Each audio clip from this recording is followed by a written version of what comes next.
Luto, morte, apego. Temas tão delicados, mas que eu vou buscar aqui trazer numa abordagem leve, para a gente conversar sobre tudo isso, sobre espiritualidade, sobre comportamento e cada vez mais me colocando como um instrumento da espiritualidade para trazer aqui o que você precisa receber de mensagem hoje, me colocando realmente como um canal. Estamos aqui num cenário um pouquinho diferente, desafiador, estamos mais sucintos a fatores externos, iluminação, sons. Aqui atrás tem um super altar que ancorou um babado que teve aqui, que ainda não posso falar muito sobre, mas que foi muito incrível no Dia das Bruxas. E estamos aqui, tivemos então recentemente o Dia das Bruxas, e no momento da gravação desse vídeo acabamos de passar também pelo Dia dos Finados. E esse tema me arrebatou para conversar sobre ele. Então, em primeiro lugar, eu quero esclarecer que eu não julgo todos os exemplos, as falas que eu vou trazer aqui, não tem cunho de julgamento, tem cunho de trazer reflexão. E eu não tenho um lugar de fala nesse lugar do luto. Eu tenho um lugar de estudo, de vivência como terapeuta, de vivência como uma profissional de saúde que já realmente, literalmente, vivenciou a morte de perto, né? Eu já vi muitas pessoas desencarnarem. Eu trabalhei por mais de 12 anos num grande hospital, né, nacionalmente conhecido, que trata de oncologia, então eu passei por todas essas experiências. Na minha vida particular, por mais que eu tenha tido perdas até significativas, com 12 anos, uma tia-avó que eu amava muito e que era como se fosse a minha avó, né? Ela era irmã da minha avó, mas eu convivi muito mais com ela. Ela faleceu de câncer e foi um processo muito doloroso, muito difícil. Foram anos ali naquele tratamento e aquele processo em 96, né? Taxado como câncer terminal. Foi bem difícil. Na mesma época, eu tinha 12 anos, eu perdi um primo que tinha 9 anos, que era muito próximo também. Mas essas mortes, elas não significaram um peso para mim. Eu não tenho esse trauma.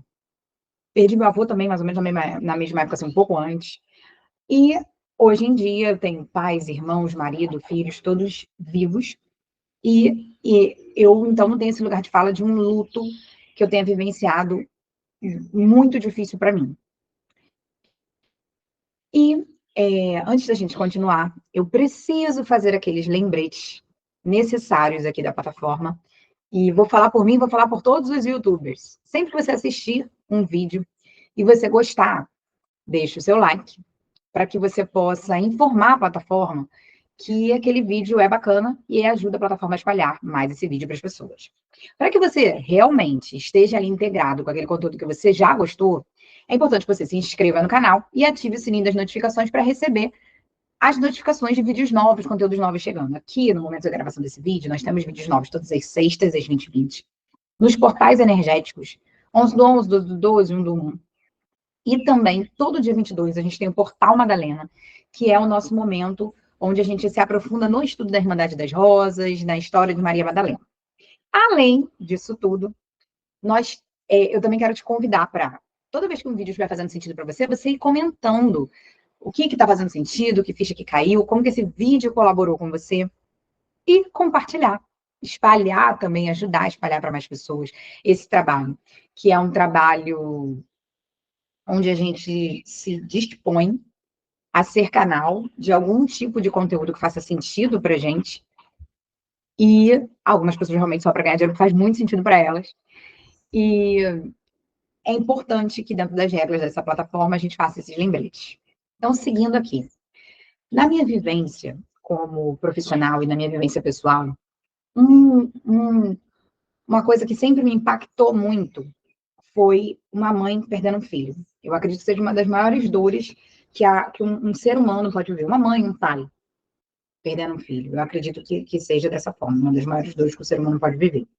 Cada caso é um caso, existem peculiaridades, mas, de um modo geral, sempre foi algo que eu tive muita dificuldade de lidar, até em termos profissionais. Quando eu presenciava, era testemunha desse tipo de situação, eram dias que realmente eram muito difíceis para mim, momentos onde eu, por mais que eu tentasse manter um distanciamento, me proteger, eu não dava conta. E ali eram momentos muito desafiadores de estar presente, né?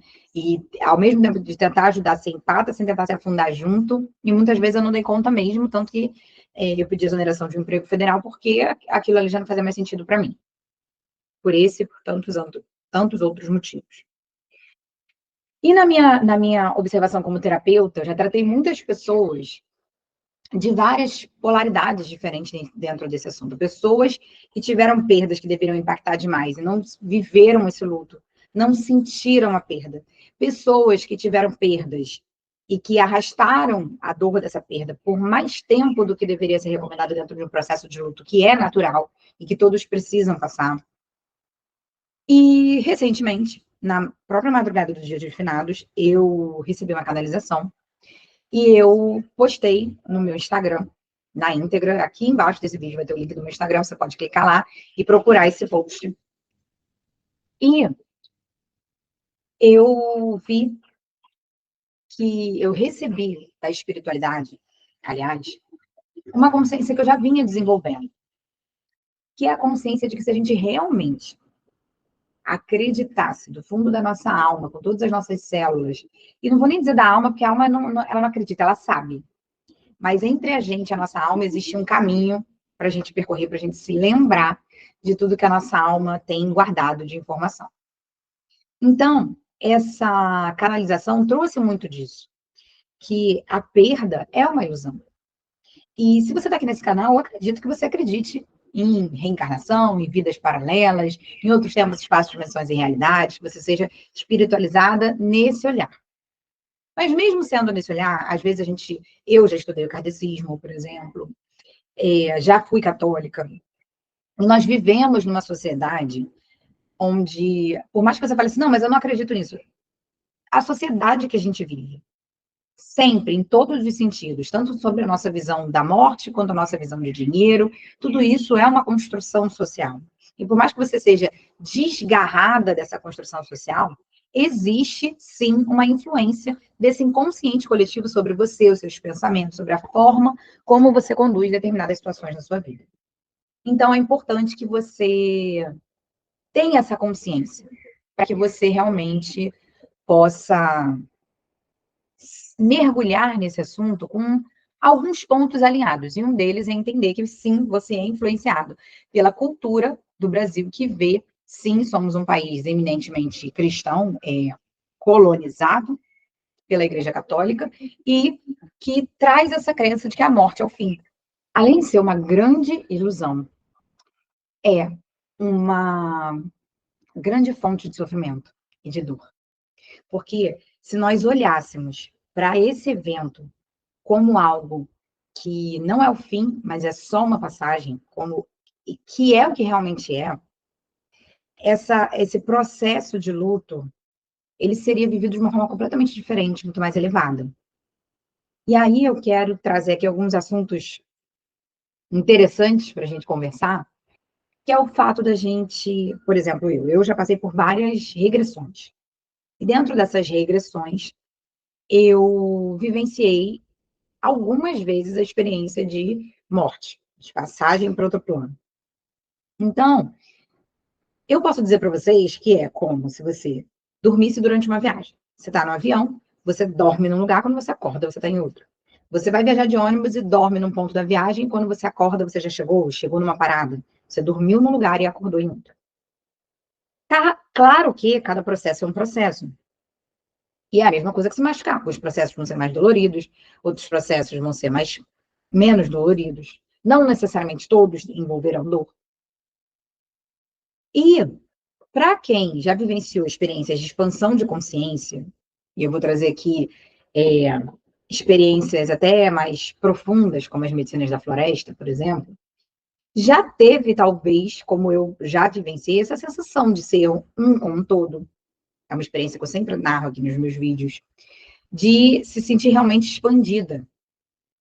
E vamos voltar um pouquinho, uma experiência mais leve, uma meditação guiada onde você se sentiu muito leve, muito bem, muito alegre, muito feliz, e você nem queria voltar. Desencarnar não necessariamente vai te levar para um lugar ruim. Isso também é cultural e religiosamente pregado. O que vai determinar o que vai acontecer com a sua alma quando você desencarnar é o nível de expansão da consciência da tua alma. Então, quanto mais acesso à informação de que aqui não é o fim, de que existem planos elevados, mais fácil vai ser de você acessar isso. Ah, mas uma pessoa que eu amo muito não tinha nada disso na consciência. Primeiro, você não controla nada nem ninguém. Segundo, lembre-se que todos nós seremos mestres ascensionados. Então, essa pessoa que você ama, que desencarnou, achando que a vida era o fim, dependendo da religião dessa pessoa, e que ela lá do outro lado vai descobrir que não era, pode ser que seja fácil para ela esse processo. E mesmo que não seja, o fato de você estar aqui sofrendo, até às vezes chamando pela pessoa, não vai ajudar. Se você perde um pai, uma mãe, a vida deles aqui nesse plano, ela continua a partir através de você. E a dor e o sofrimento dos entes queridos aqui desse lado afeta energeticamente também o processo de evolução. Então, se a gente se desfaz dessas crenças coletivas, ancestrais, espirituais, de que acabou, de que nunca mais eu vou ver essa pessoa. Às vezes, nesse momento da humanidade, tirando Jesus e alguns mestres ascensionados, o caminho natural é que o corpo envelheça e morra. E é um ato também de muito egoísmo, quando a gente olha e pensa assim, ah, mas eu queria uma pessoa aqui comigo. Uma vez eu vi de uma colega de trabalho que o padrasto sofreu um processo complexo de saúde, estava muito mal, e ela falou assim, por mais que a gente saiba que ele está sofrendo, no meu coração eu queria ele aqui comigo do jeito que fosse. Veja, não é um cunho de julgamento, é uma reflexão. E a gente ainda vai falar, a gente ainda vai em buracos mais profundos, hein? É uma reflexão do egoísmo da gente, de não querer ver o outro bem. Eu quero aqui, é posse. Eu não quero ver bem, eu quero que esteja aqui no meu olhar. É uma pequenez ainda de pensamento, de direcionamento. E aí, uma outra coisa que eu tenho visto, que inclusive se tornou um nicho dentro das terapias, são os pets. Eu tenho pet. Então, não me ataquem, me entendam. Me ouçam, podem discordar de mim sem problema nenhum. Só me ouçam e reflitam.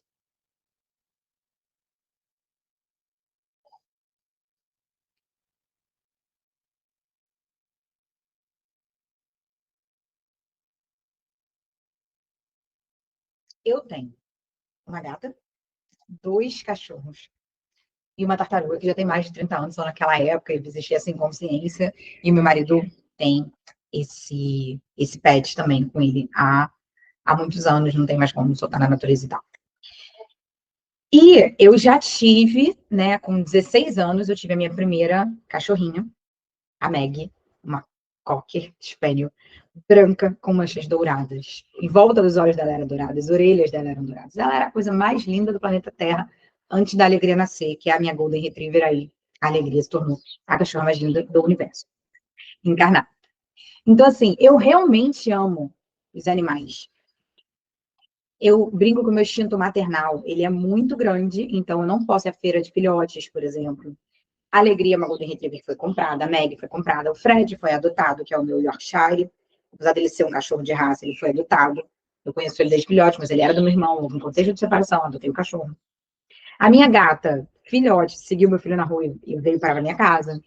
Então, assim, eu tenho todas essas experiências de adoção, de compra, e sem aprofundar nesses detalhes, a gente poderia ficar fazendo vídeo só sobre isso por um tempo. Mas uma outra coisa que eu vejo muito hoje são projeções sobre os pets. Então, falando agora como uma consteladora, se eu disser para você que eu não chamo meus cachorros de filho, eu vou estar mentindo. Porém, quando eu falo filho, filha, vem com a mamãe, existe em mim uma consciência de que eu não sou mãe deles. Então, Primeiro, é errado sistemicamente você achar que aquele animal é seu filho. Tanto porque eles têm pai e mãe, e foram tirados do pai e da mãe deles para o nosso ego, e graças à inconsciência deles sobre isso, né, que não existe um apego do animal, o pai e a mãe, como existe com a gente. É claro que eles poderiam e deveriam passar muito mais tempo com seus pais do que passam, porque vem para a gente.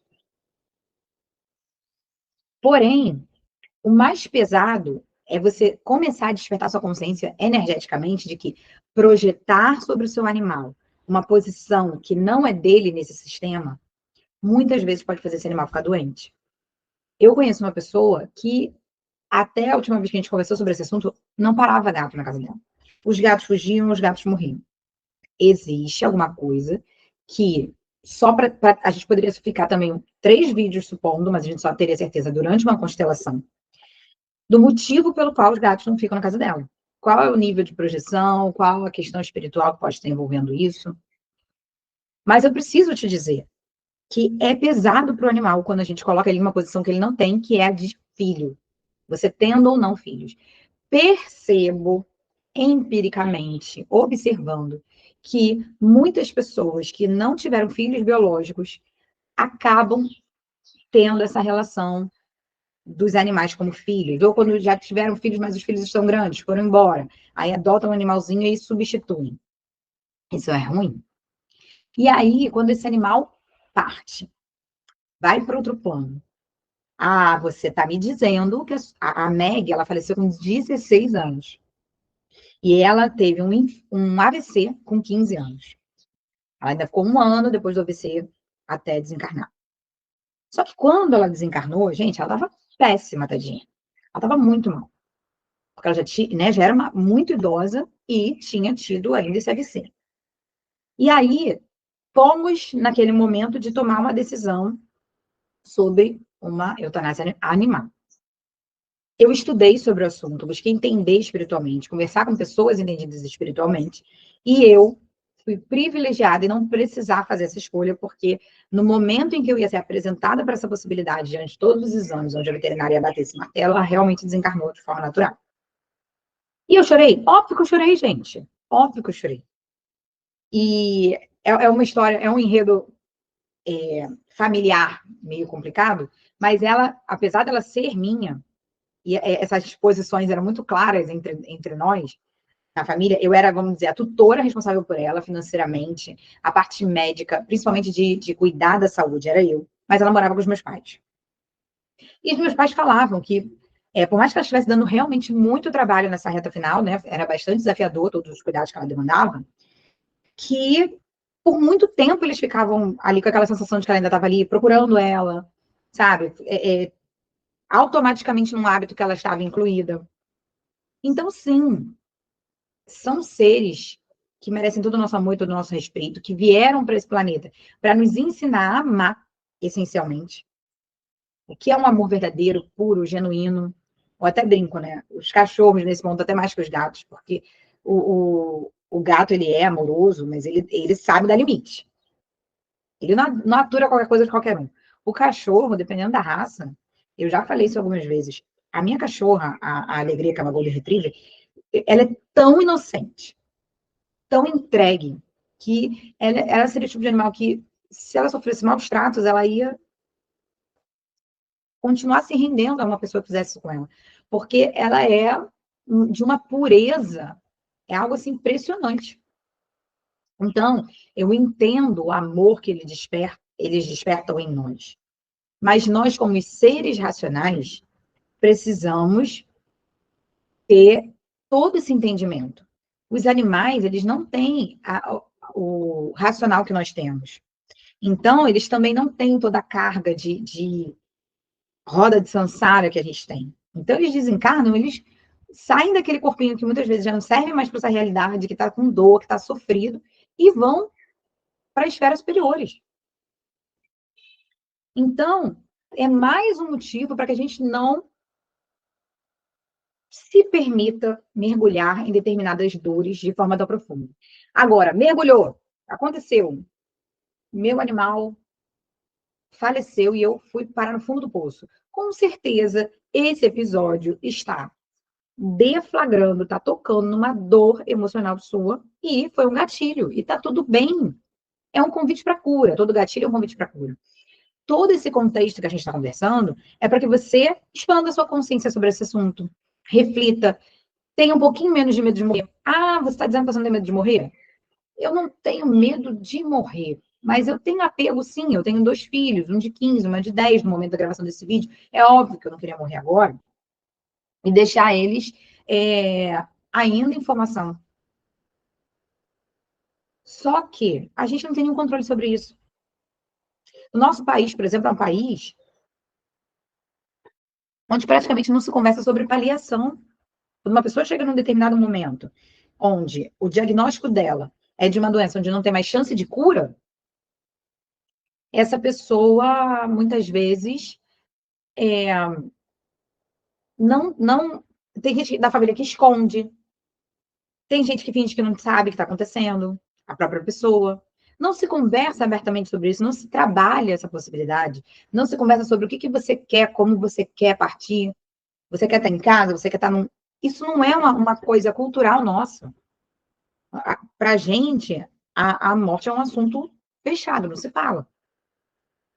Então, eu vim aqui para te dizer que expandir a sua consciência, entender que existem muitas moradas espirituais, sair da crença de que todo mundo que desencarna daqui só vai para um lugar pior. E independente disso, mas era, olha, eu amava de paixão, mas era uma pessoa terrível. Ela vai para o caminho que ela tiver que fazer, mas um dia ela vai ter a chance de sair dessa. Então, é trazer reflexão sobre esse assunto. E, como sempre, o nosso momento final, eu gosto de trazer algumas conduções, e aí eu quero fazer uma condução bem breve. Eu quero te convidar a fechar seus olhos, respirar profundamente, se conectar com a sua respiração, se conectar com a tua alma, com o ser espiritual que você é, uma forma de um mergulho interno em si mesmo, se conectando com o seu coração, que é a casa da tua alma no teu corpo. E aí, diante dessa conexão tão profunda, sentir, ver, ouvir, perceber a infinidade do seu ser. Da forma como isso vier para você.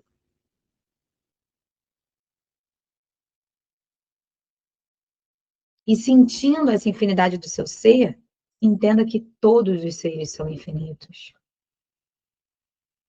Relembrando o que a tua alma já sabe, e muitas vezes a sua mente também. A vida continua.